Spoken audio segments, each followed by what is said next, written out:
ठीक है, एक मिनट.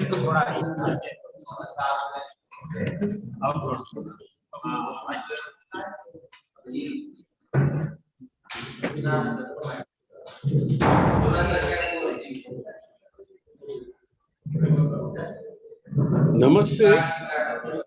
सगळ्यांनी बसून घ्यावं आणि शांतपणाने ऐकावं अशी विनंती आहे. आपल्या आजच्या सत्रामध्ये श्रीयुत मिलिंद मुरुगकर यांचं मी स्वागत करतो. श्रीयुत मुरुगकर हे मराठीमधून शेतीविषयक प्रश्नांवर लेखन करणारे हे एक अतिशय जाणकार अभ्यासक विश्लेषक आहेत. ते नाशिक इथे राहतात आणि आपल्याप्रमाणेच लोकशाही मूल्यांवर त्यांची श्रद्धा आहे आणि त्यामुळे त्यांनी फ्रेंड्स ऑफ डेमोक्रेसी म्हणजे लोकशाहीचे मित्र या नावाने एक मंच स्थापन केला या करोनाच्या काळात आणि त्याच्यातर्फे त्यांनी 100हून अधिक अशी सत्र ही ऑनलाईन पद्धतीने चालवली. माझं त्यांच्याकडे लक्ष जे वेधलं गेलं ते शेतकरी आंदोलन हे जे सुरू झालं त्यावेळेला त्यांनी 2-3 लेख लोकसत्ता मधनं लिहिले आणि हे शेतकरी कायदे शेतकऱ्यांच्या फायद्याचे आहेत असं जे सरकार सांगत होतं त्याची वस्तुस्थिती काय आहे हे त्यांनी विश्लेषण करून त्या लेखांमधनं मांडलेलं होतं.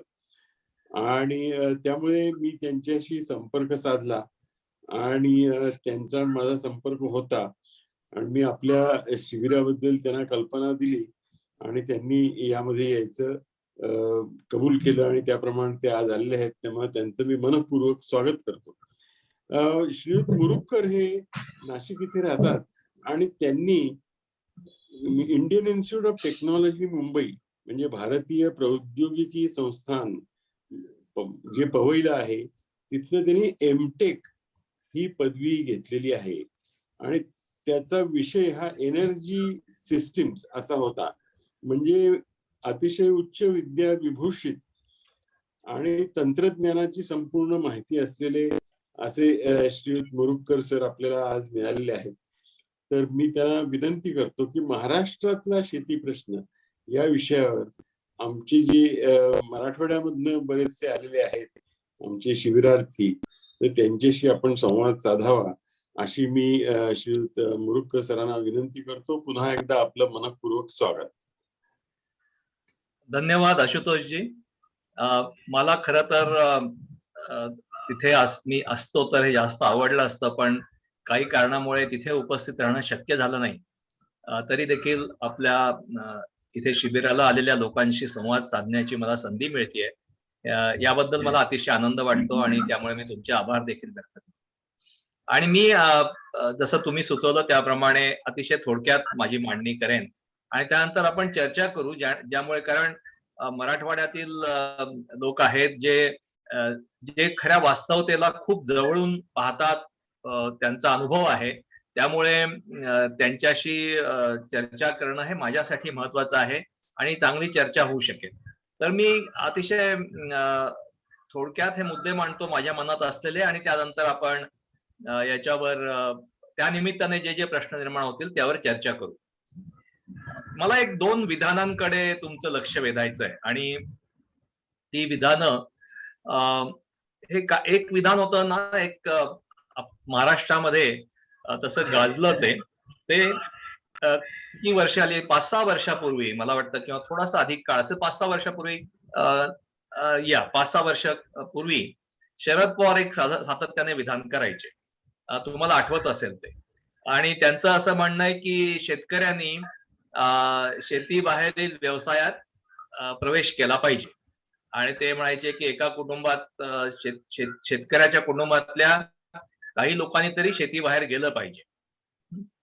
आणि त्यावर ते देशाचे कृषी मंत्री होते. म्हणजे हे विधान निश्चितपणे 8 वर्षापूर्वी कारण 2014ला केंद्रातील सरकार बदललं त्याच्या आधी ते कृषी मंत्री होते आणि कृषी मंत्री असताना त्यांचं विधान होतं आणि त्याच्यावर एक मोठी टीका झाली की हे विधान एक कृषी मंत्री शेतकऱ्यांना शेती सोडायला सांगतोय, याचा अर्थ काय, अशा तऱ्हेची त्यांच्यावर टीका झाली.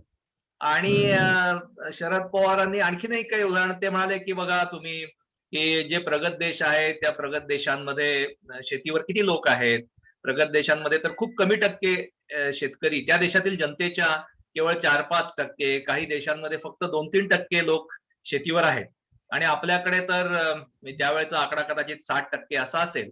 60% आता थोडासा कमी असेल, पण करोनाच्या काळात आणखीन लोक शेतीवर आलेत हेही सत्य आहे. त्यामुळे निम्म्याहून अधिक लोकसंख्या आपली शेतीवर आहे. तर मग कसं काय, मग शेतीतून होणारं उत्पन्न कसं काय पुरणार वगैरे अशा तऱ्हेची त्यांनी मांडणी केली. आणि हे एक विधान मला सुरुवातीला चर्चेला घ्यावंसं वाटतं. आणि कारण याच्यामधून जे गैरसमज आहेत ते त्याची स्पष्टता आपल्यामध्ये यावी की काय नेमकं या म्हणण्याचा हे म्हणणे योग्य आहे का आणि त्या म्हणण्यामागे दुसरं काही सत्यही आहे का.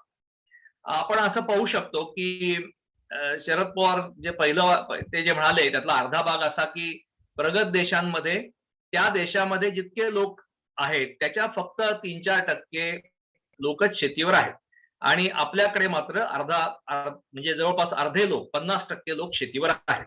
त्यामुळे लोकांनी शेतीतून बाहेर पडलं पाहिजे. आता हे आपल्याला जर प्रगत देशांकडे पाहिलं तर आपल्याला दिसतं की असं आहे, हे निश्चितपणे आहे की अमेरिकेमध्ये 3% लोक शेतीवर आहेत. कॅनडामध्ये देखील असेच 3-4% किंवा कमी असतील, 2% असतील लोक शेतीवर आहेत. युरोपमध्ये देखील असंच आहे. आणि त्यामुळे आणि हे देश तर समृद्ध आहेत, म्हणजे या देशातील लोकांचं राहणीमान हे आपल्यापेक्षा कितीतरी पट जास्त चांगलं आहे आणि गरिबी नाहीये तिथे, किंवा आपण ज्याला गरीब म्हणतो अशी गरिबी नाहीये. तर मग शरद पवार म्हणतात त्यात काही चुकीचं आहे, शेतीमधून बाहेर पडणं यात काय चुकीचं आहे, असा त्यांनी सल्ला दिला तर काय चुकीचं आहे असा प्रश्न उपस्थित होऊ शकतो. आता आणि तर तुम्ही दुसरंही पहा की आपण जर समजा एक 100 वर्ष मागे गेलो आणि 100 वर्षापूर्वी जर जगाकडे आपण पाहिलं तर आपल्याला दिसेल की सर एकच मिनिट, त्यांचं मला वाटतं कनेक्टिव्हिटी तिथली हॉल मधली कनेक्टिव्हिटी जरा ही झालेली दिसते. हो का, एक मिनिट, मग मी माझ्या कनेक्शनच्या जवळ जातो आणि 2 मिनिटात तिथे जातो आणि सुरू करतो, मग चालेल? नाही, 1 मिनिट थांबा. नाही म्हणजे मी खाली माझं कनेक्टिव्हिटी काहीतरी त्यांच्या कनेक्टिव्हिटी तुमचं व्यवस्थित दिसतंय. तुमच्या नाही त्यांचं म्हणजे ग्रुप जो आहे ना, ग्रुप तो ग्रुपची कनेक्टिव्हिटी बिघडलेली आहे. ग्रुप ओके, पण तरी मी माझ्या ह्याच्या जवळ जातो, मी मोडेम जवळ जातो. नाही, पण तुमच्या कनेक्टिव्हिटी मध्ये काहीच प्रॉब्लेम नाही सर. शुअर का? तुमचं सगळं व्यवस्थित येत आहे. यांचं काय झालंय कळत नाही. खंडाळ्याची कनेक्टिव्हिटी बिघडलेली आहे. ओके ओके, आपली कनेक्टिव्हिटी व्यवस्थित आहे. ओके, तर ते खंडाळ्याचं काय झालंय, 1 मिनिट बघायला लागेल मला. मी जरा फोन करून बघतो त्यांना. हो हो हो, एक अर्धा मिनिट.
हॅलो.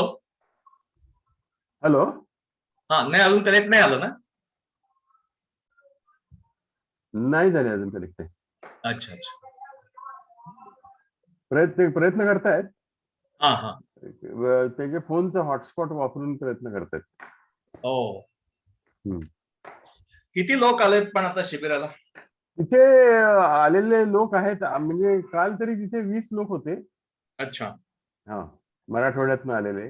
हा हा. आणि काही पुण्यातनं आणि काही मुंबईतनं.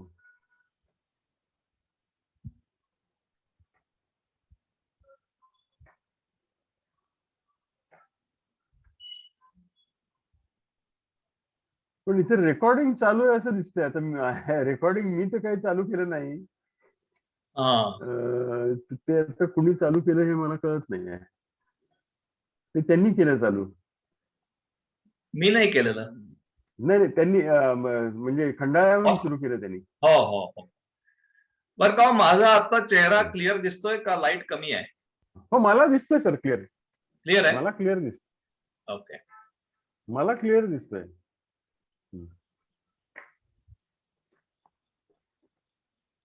सर आता मग आपली पॉलिसी अनालिस्ट म्हणून आपलं त्या लिंक्डइन वर मी वाचलं, तर ते पॉलिसी हो, हो, हो. अनालिस्ट, तर ते अजून म्हणजे इंडिपेंडेंट चालू आहे का आपलं? हो, करत असतो आम्ही. माझे काही 2 इकॉनॉमिस्ट मित्र आहेत, त्यांच्यावर काही रिसर्च आम्ही करत असतो. आता थोडं आम्ही हे पाहतो की डाळीचे हमी भाव वाढवून आपण पंजाब हरियाणाच्या शेतकऱ्यांना कसं दुसऱ्या पिकाकडे वळवू शकतो, अशा तऱ्हेच्या त्याच्यावर आम्ही डेटा काढून पाहतोय जरा सध्या. बर बर बर. हा, जॉईन झालेले आहेत. झालंय का? हो, जॉईन झाले. सुधीरजी आणि सर्वांना नमस्कार. मला माहित नाही की तुम्हाला कुठपर्यंत माझं ऐकू गेलं आणि तुम्ही केव्हा कनेक्शन गेलं, सांगू शकाल का जरा? म्हणजे मी कुठून सुरुवात करू परत? शरद पवारांच्या विधानापासून सुरुवात केली तर बरं होईल. Okay okay. हा. तर मित्रांनो, मी असं म्हणत होतो की एक विधान जे अनेकांना धक्कादायक वाटलं, त्या विधानापासून मला सुरुवात करायची होती. आणि ते विधान त्यावेळेचे कृषी मंत्री शरद पवार यांनी केलं होतं. त्यांनी असं म्हटलं की शेतकऱ्यांनी शेतीतून बाहेर पडायला सुरुवात केली पाहिजे, कारण शेतीला आता लोकसंख्येचा भार काही पेलवत नाहीये. प्रगत देशांचं उदाहरण त्याने दिली की बघा, प्रगत देशांमध्ये शेतीवर लोकसंख्या खूप कमी आहे.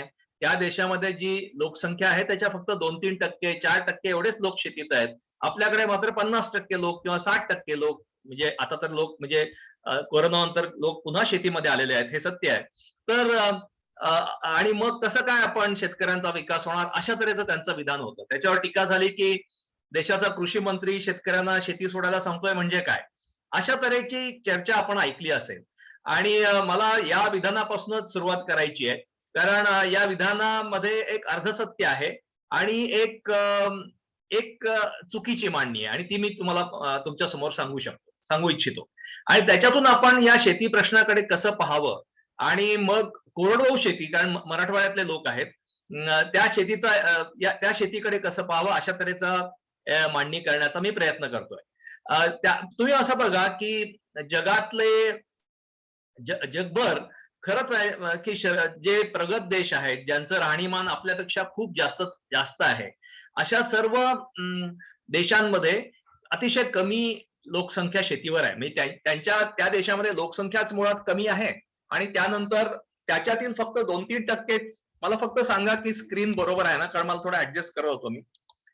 ठीक आहे का स्क्रीन? मला माझा चेहरा दिसत नाहीये. ओके, ठीक आहे.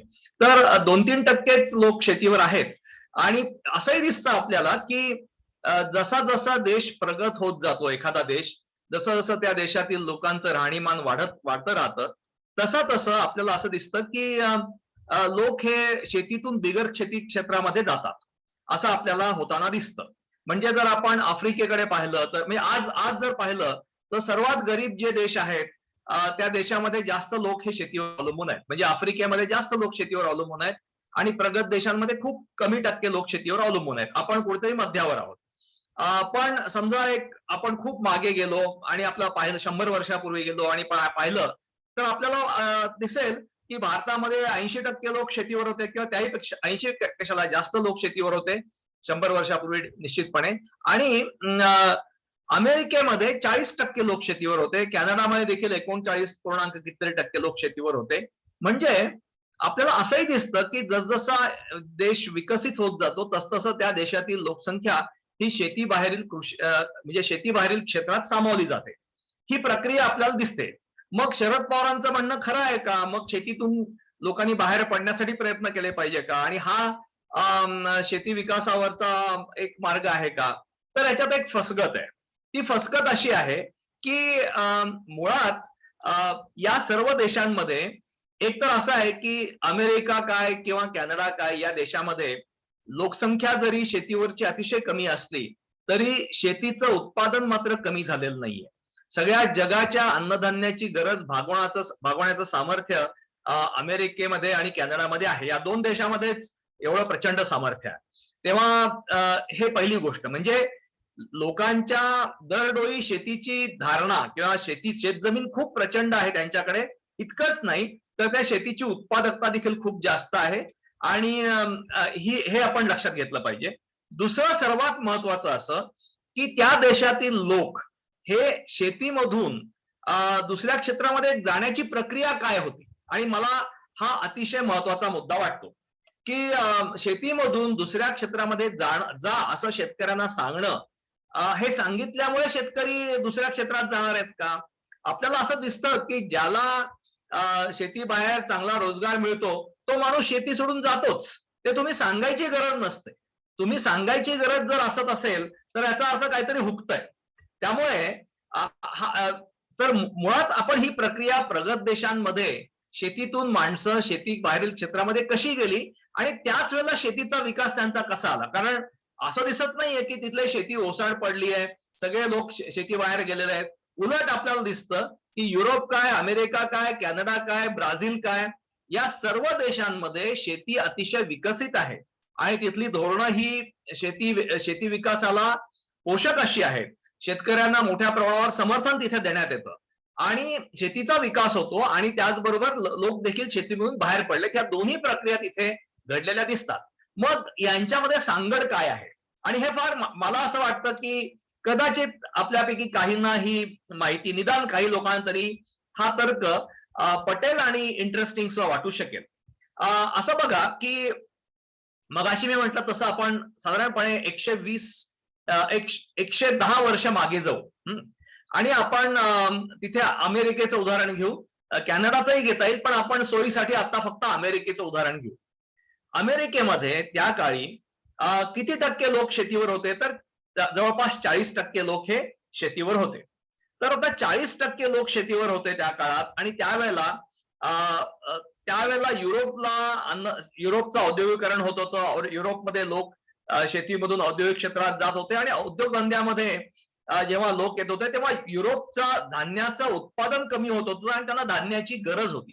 तर तुम्हाला असं दिसेल की त्या काळामध्ये अमेरिकेने फार प्रचंड मोठा शासकीय निधी हा शेती विकासासाठी वापरला. प्रचंड मोठा म्हणजे तिथे मोठे धरणं, कालवे म्हणजे मोठी धरणं असावीत की नाही हा आपण चर्चा ही आज करतो ती योग्य आहे. पण त्या काळी मुद्दा असा की त्यांनी शेतीसाठी जी पायाभूत अशा आवश्यक गोष्टी आहेत, संशोधन संस्था, मोठे रस्ते ग्रामीण भागामध्ये, कालवे, धरणं आणि असंख्य शेतकऱ्यांपर्यंत तंत्रज्ञान नेण्यासाठीच एक्सटेन्शन सर्व्हिसेस याच्यामध्ये प्रचंड मोठी गुंतवणूक केली. मोठ्या संशोधन संस्था निर्माण झाल्या, मोठी ऍग्रिकल्चर युनिव्हर्सिटी निर्माण झाली आणि हे सर्व शासकीय पैशातून झालं हे लक्षात घेऊया. आणि याचा परिणाम काय झाला? याचा परिणाम असा झाला की त्या देशातील शेतीची उत्पादकता झपाट्याने वाढली आणि जेव्हा उत्पादकता झपाट्याने वाढली तेव्हा अर्थातच शेतकऱ्यांचा नफा देखील वाढला. म्हणजे आपण एक पाहूया की उत्पादकता वाढली आणि भाव कोसळले खूप तर शेतकऱ्याला तोटा होऊ शकतो निश्चितपणे. पण उत्पादकता वाढली आणि भाव मात्र कोसळले नाहीत. एका हेक्टर मधून मी आपली मला वाटतं तुरीचं हेक्टरी उत्पादकता साधारणपणे 800 क्विंटल वगैरे असेल. तुम्ही करेक्ट करा, सरासरी अशी असेल. तर हेक्टरी म्हणतोय मी, तर अशी असेल समजा, तर आणि शेतीमालाचे ती वाढती राहिली, 1100 पर्यंत गेली, आणि जर शेतीमालाचे भाव कोसळले नाहीत तर अर्थातच शेतकऱ्यांना त्याचा फायदा होईल. तसं काय झालं की अमेरिकेमध्ये एकीकडे शेतकऱ्यांची उत्पादकता वाढली आणि दुसरीकडे त्यांच्या शेतीमालाला चांगली बाजारपेठ युरोपच्या रूपाने वाढली. आणि आणि फक्त युरोप नाही तर अमेरिकेमधल्या लोकही, उरलेले जे 60% लोक होते त्यांची मागणी होती आणि युरोपची मागणी होती धान्याची. त्यामुळे अमेरिकेमध्ये एकीकडे उत्पादकता वाढत गेली आणि दुसरीकडे त्या शेतीमालाला मागणी वाढली, त्यामुळे त्यांचे भाव चांगले मिळाले. आणि त्याचा परिणाम असा आला की हे जे 40% लोक शेतीवर होते त्यांच्या आर्थिक उत्पन्नामध्ये मोठी वाढ झाली. आणि जेव्हा ही वाढ झाली तेव्हा काय होतं बघूया, की जेव्हा एखादा अत्यंत गरीब माणूस असतो त्याची मुख्य गरज ही अन्नधान्याची असते, आणि त्यामुळे त्याची मिळकतच खूप कमी असेल तर ती बहुतांश मिळकत ही अन्नधान्यावर खर्च होते, काही प्रमाणात डाळींवर खर्च होते, थोडस खाद्यतेलावर खर्च होईल, आणि मग उरलेल्या जीवनावश्यक वस्तू असतात, कपडे वगैरे, घर, याच्यासाठी थोड्या प्रमाणात खर्च होईल. पण जर तुमचं उत्पन्न जास्त वाढलं तर काय होतं? उत्पन्न जर जास्त वाढलं तर तुमच्या आपल्या आहारामध्ये निश्चितपणे पुन्हा डाळींचं प्रमाण वाढेल, प्रोटीनचं प्रमाण वाढेल, अंडी, मांस, दूध याचं प्रमाण वाढेल. आणि त्या पलीकडे जेव्हा उत्पन्न वाढतं तेव्हा आपण म्हणजे कुठलाही देशाचा गरीब माणूस हा औद्योगिक क्षेत्रात जे वस्तू आणि सेवा तयार होतात त्यांच्यासाठी तो ग्राहक बनतो, म्हणजे त्यांची मागणी वाढायला लागते. म्हणजे तो चांगले कपडे घ्यायला लागेल, तो सर्व वस्तू ज्या औद्योगिक क्षेत्रामध्ये तयार होतात त्या गृहोपयोगी वस्तू असतील, तो जास्त म्हणजे मोबाईल सारखी गोष्ट त्याचा आपण एका मोबाईल नंतर दुसरा मोबाईल घेतो, कारण आपल्या मूलभूत गरजा या भागलेल्या असतात. तेव्हा जेव्हा अतिशय मूलभूत गरजा ज्याच्यावर आपण शेतीवरच अवलंबून राहू शकतो, या जेव्हा भागून जेव्हा क्रयशक्ती म्हणजे विकत घेण्याची शक्ती ही लोकांमध्ये येते, तेव्हा औद्योगिक क्षेत्रामधून तयार होणाऱ्या वस्तू आणि सेवांना मागणी वाढते. आणि नेमकं तेच अमेरिकेमध्ये घडलं. याचा परिणाम काय झाला? जेव्हा 40% लोकांच्या हातातली क्रयशक्ती वाढली आणि त्यांची औद्योगिक क्षेत्रातून तयार होणाऱ्या वस्तूंची मागणी वाढली त्यामुळे, आणि याचा परिणाम असा झाला की औद्योगिक क्षेत्रामध्ये रोजगार निर्मिती झाली. कारण औद्योगिक क्षेत्र त्याच्यामध्ये रोजगार निर्मिती तेव्हाच होते जेव्हा तिथून तयार होणाऱ्या वस्तू आणि सेवांना मागणी वाढती राहते. आणि तसं झालं, आणि त्यामुळे काय आलं की त्यामुळे लोक हे तिथे रोजगार जेव्हा निर्माण झाला तेव्हा लोक हे शेतीमधून झपाट्याने त्या औद्योगिक क्षेत्रामध्ये आणि नंतर सेवा क्षेत्रामध्ये जायला लागले. आणि असं जेव्हा झालं तर आपल्याला स्वाभाविक त्याचा प्रश्न येईल की मग शेतीचं उत्पादन कमी झालं का? कारण लोक तर शेतीमधून दुसरी औद्योगिक क्षेत्रामध्ये गेले, तर ते उत्पादन कमी झालं नाही. कारण याचं कारण संशोधन आणि शेतीची उत्पादकता वाढली, मेकॅनायझेशन देखील झालं. त्यामुळे दरडोई शेतीची धारणा ही वाढत गेली. दरडोई शेतीचं त्यांच्याकडे असलेलं म्हणजे शेतजमीन ही वाढत गेली प्रत्येक माणसाच्या, आणि त्यामुळे त्याचं उत्पन्न वाढतं राहिलं. लोकसंख्या ही औद्योगिक क्षेत्रामध्ये सामावली गेली आणि अर्थातच ती त्या क्षेत्रात गेली कारण तिथे रोजगाराच्या संधी निर्माण झाल्या. त्यामुळे म्हणजे शेतीमध्ये जेव्हा त्यांची जी काही आर्थिक उत्पन्न होतं त्यापेक्षा जास्त उत्पन्न त्यांना तिथे मिळालं म्हणून तर ते तिकडे गेले. कोणताही माणूस एक व्यवसाय सोडून दुसरीकडे जातो तर दुसऱ्या व्यवसायामध्ये चांगली मिळकत असेल तरच जातो, आणि असं तिथे झालं. त्यामुळे तुम्हाला दिसतं की शेतीमधले तिथल्या 40% लोकांची संख्या आज 2 किंवा 3% फक्त अमेरिकेमध्ये आहे. पण ही प्रक्रिया घडली का? याच्या मुळाशी काय आहे? याच्या मुळाशी शेती विकास हे आहे. आणि हा दुसरा मुद्दा हा शरद पवारांच्या विधानात नव्हता, पण तो आता त्यांनी ते बदललेलं आहे. अलीकडे त्यांची विधानं ही फार चांगली येतात. पण हा मुद्दा मला महत्वाचा वाटतो की, आणि हे कोणाला कळत नाही, शेती विकास झाला तरच केवळ शेतीमधून लोक शेती बाहेरील क्षेत्रात जातात, शेतकऱ्यांकडे जास्त जमीन, दरडोई जमीन धारणा जास्त होते आणि शेतकऱ्यांचाही विकास होतो आणि या लोकांचाही विकास होतो, असं जगभरचा इतिहास आपल्याला सांगतो. आता याला एक अपवाद आहे असं आपल्याला वाटेल, तो अपवाद म्हणजे चीनचा. आपल्याला असं वाटतं की, कारण चीन हे फारच सर्वांना स्तिमित करणारं असं उदाहरण आहे. 70 मध्ये जर आपण पाहिलं तर आपण आणि चीन म्हणजे मला वाटतं निश्चितपणे 70च्या आसपास आपण आणि चीन याच्यामध्ये चीन आपल्यापेक्षा गरीब होता सर्व बाबतीमध्ये. पण 1978 नंतर आपल्याला दिसतं की चीननी एक मोठी झेप घेतली आणि चीनची प्रगती ही आता तो अत्यंत बलाढ्य अशा अमेरिकेला पुढे देखील चीन हा आता एक मोठी शक्ती म्हणून उभा राहिलेला आहे आणि झपाट्याने दारिद्र्य निर्मूलन तिथे झालं.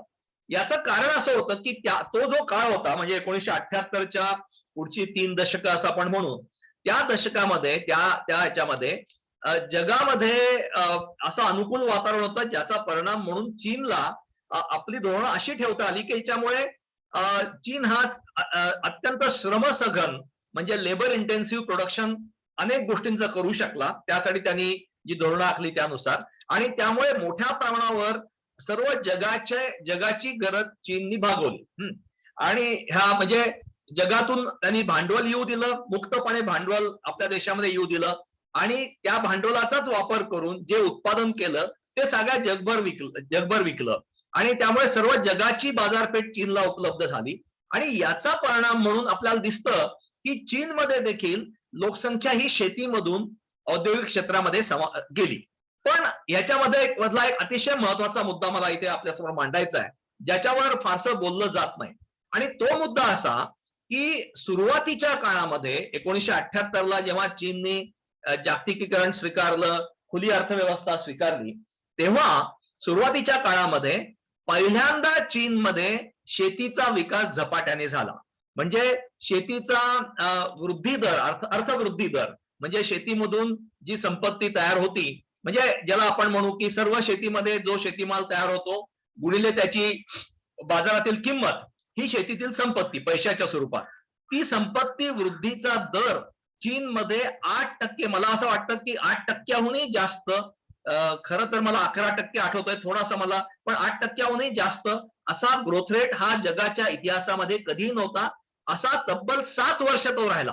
1978 ते 1984च्या आसपास 7 वर्ष इतका चढा कृषीचा अर्थवृद्धी दर राहिला. याचा परिणाम याचं कारण काय होतं, चीनमध्ये सिंचनाची व्यवस्था आपल्यापेक्षा खूप चांगली आहे. माओच्या काळामध्ये खूप काही वाईट घडलं, बऱ्याच लोकांच्या कत्तली झाल्या, भयंकर वाईट होतं. पण त्याच्यामध्ये चांगलंही असं घडलं की शिक्षण म्हणजे ते चीनला परंपराही आहे. चीनची शिक्षणाचा दर्जा, प्राथमिक शिक्षणाचा दर्जा आपल्यापेक्षा खूप चांगला आहे.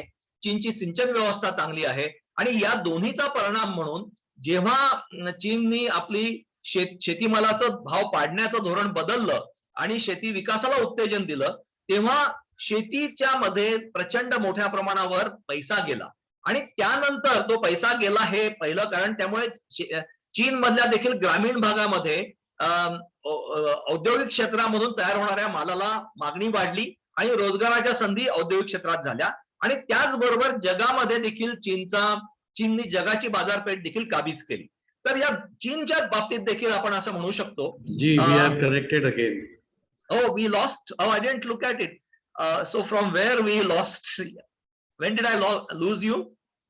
सुधीर भाई, सॉरी मुरुकर सर, चीनचा जो मुद्दा होता की चीनचं शेती उत्पादन कशामुळे वाढलं हे परत जरा सांगावं लागेल थोडक्यात. हो. पण तिथून हे झालं का, डिस्कनेक्ट झालं का? तिथनं हे झालं. ओके, बंद झालं. एक मिनिट. तुमच्याकडे काहीच प्रॉब्लेम नाही सर.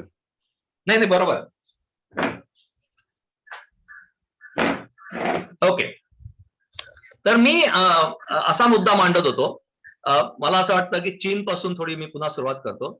माझा मुद्दा असा होता की चीनच्या बाबतीमध्ये आपल्या सगळ्यांचा असा समज असतो आणि तो खोटा नाहीये की चीननी जेव्हा जागतिकीकरणाला चीन सामोरा गेला, खरंच 1978 पासून साधारणपणे त्यांनी खुली अर्थव्यवस्था स्वीकारली, आपल्या कम्युनिस्ट तत्वज्ञानाला मुरड घातली आणि खुली अर्थव्यवस्था स्वीकारली, सगळ्या जगाचं भांडवल आपल्याकडे येऊ दिलं आणि त्या भांडवलामुळे चीनमध्ये श्रमशक्ती ही इतर देशांपेक्षाही स्वस्त होती आणि म्हणजे वेज रेट्स कमी होते, पण त्यामुळे भांडवलाची आयात त्यांनी मुक्तपणे येऊ दिली आणि सगळ्या जगाची बाजारपेठ ही त्यांनी औद्योगिक मालाचा निर्यात करून म्हणजे श्रमसघन, ज्याच्यामध्ये विशेषतः अकुशल श्रम जिथे लागतात असं लेबर इंटेन्सिव्ह प्रोडक्शन करून त्यांनी सगळ्या जगामध्ये आपला जगाच्या बाजारपेठेमध्ये आपला एक दबदबा निर्माण केला.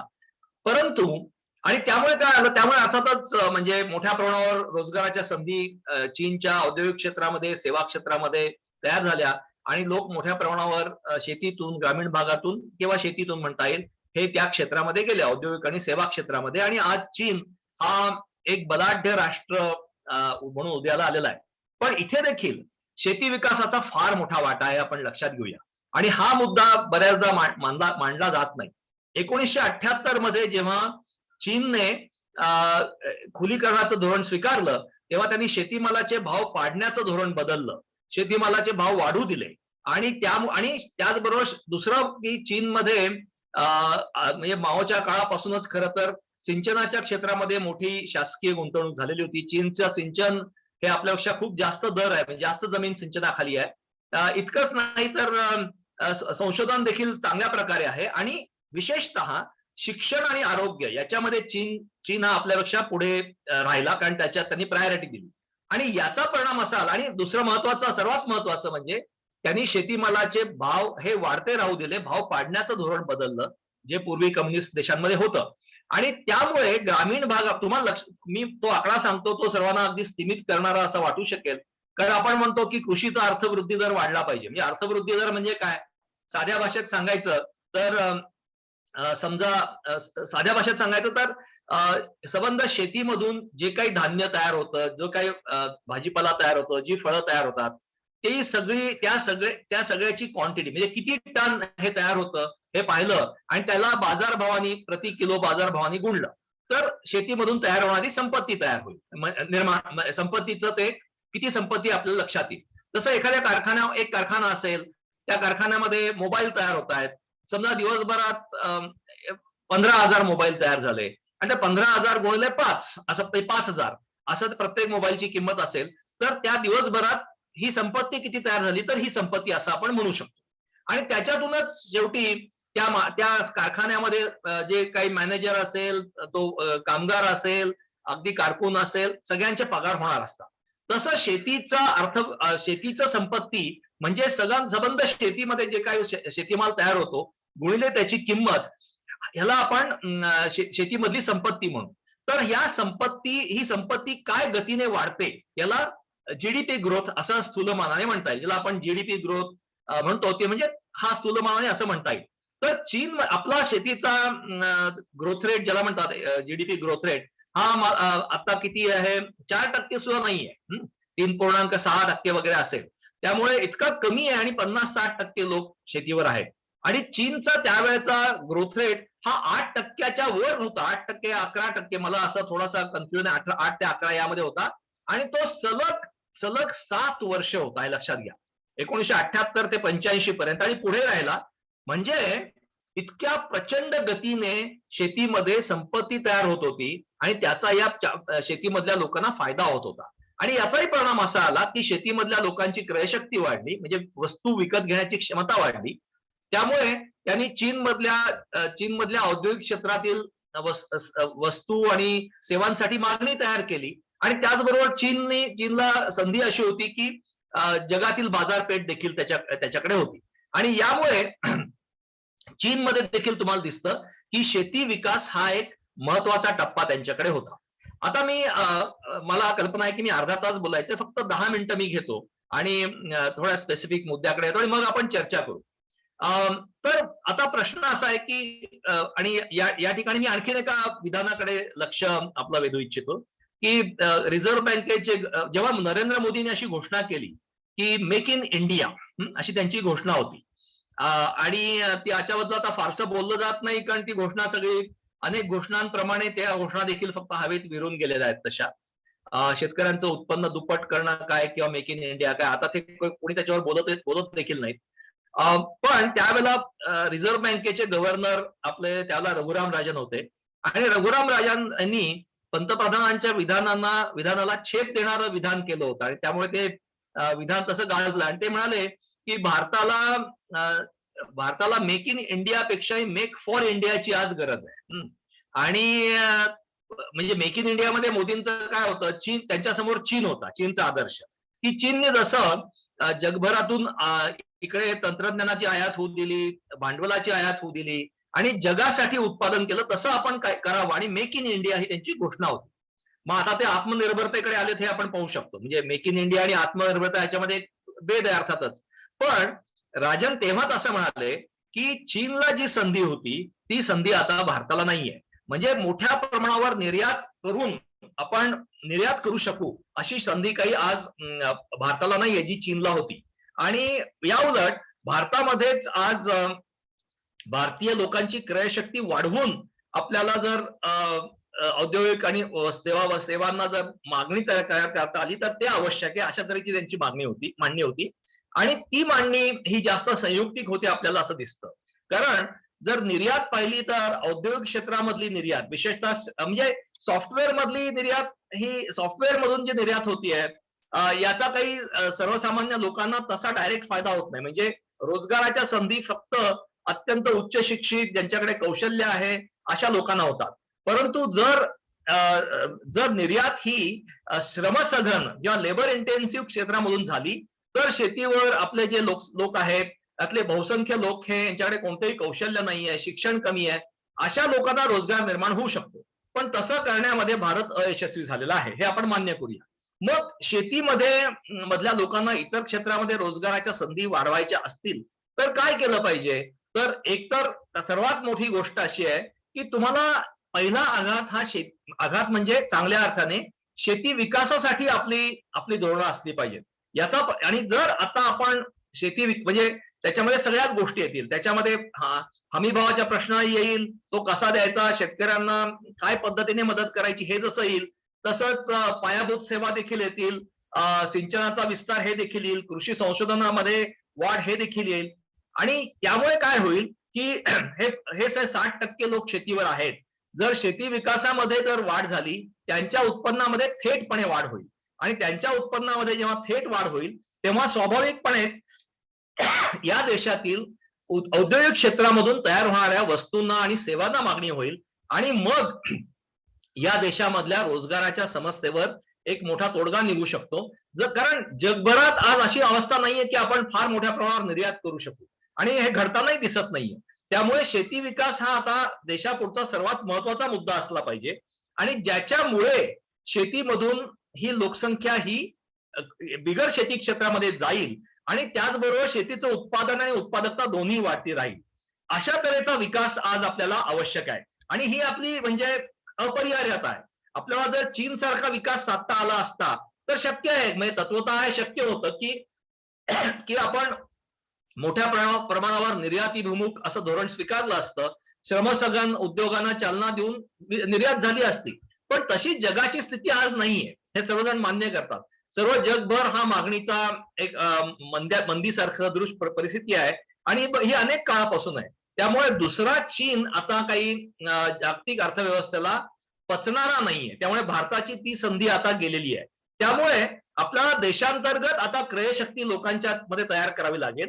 आज लोकांची क्रयशक्ती इतकी कमी आहे की तुम्हाला औद्योगिक क्षेत्रामधून रोजगाराच्या संधी निर्माण होण्याला मर्यादा आहे. त्यामुळे शेती विकास ही आपली सर्वात महत्वाची अट आहे.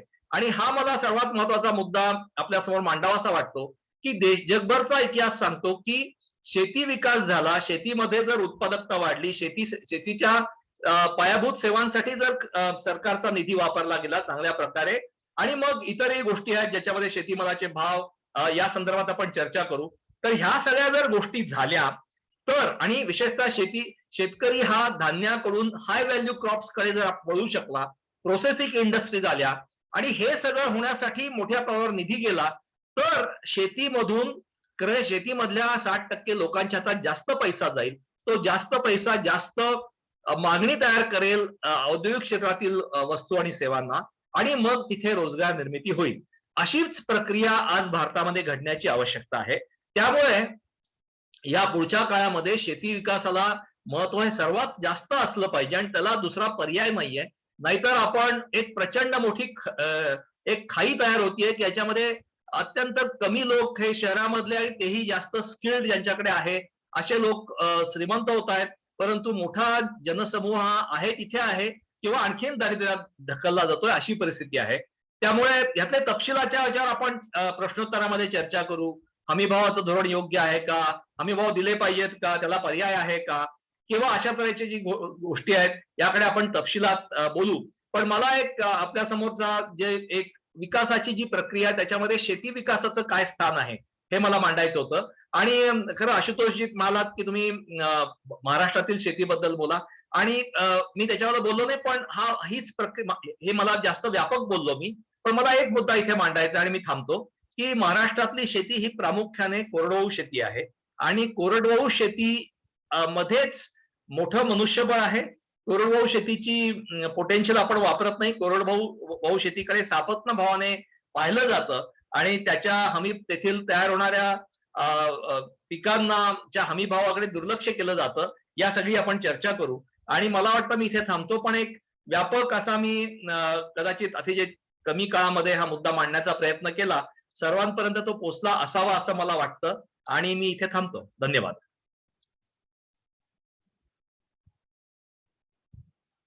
यानंतर आपण चर्चेसाठी वेळ दिलेला आहे आणि थँक्यू व्हेरी मच. शेती विकासाबद्दल फार आपल्या समोर मूलभूत असे मुद्दे मांडून एक व्यापक प्रश्न काय आहे त्याची माहिती आपल्याला दिलेली आहे.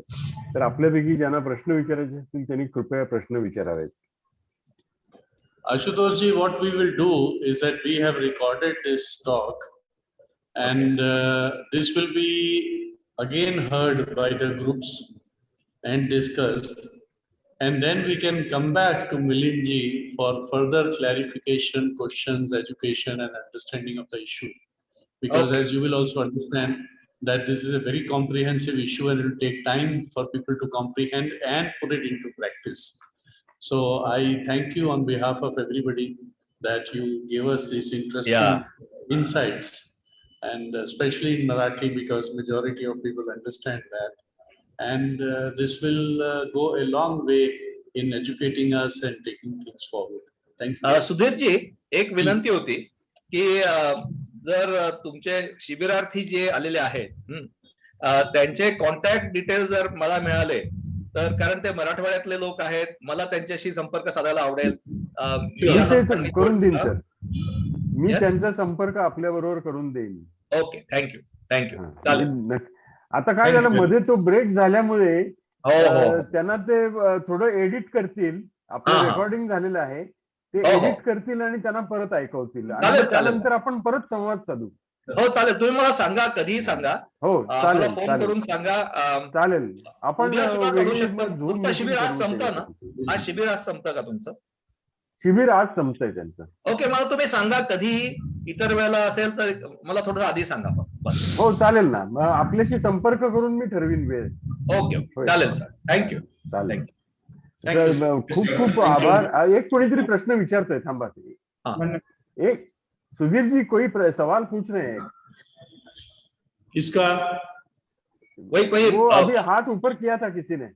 नहीं, वो कुछ और बोल रहे, कुछ पूछना है आपको? अच्छा ठीक है. तो फिर हम अभी इसको बंद कर दें. हाँ जी, अभी बंद कर दें. धन्यवाद.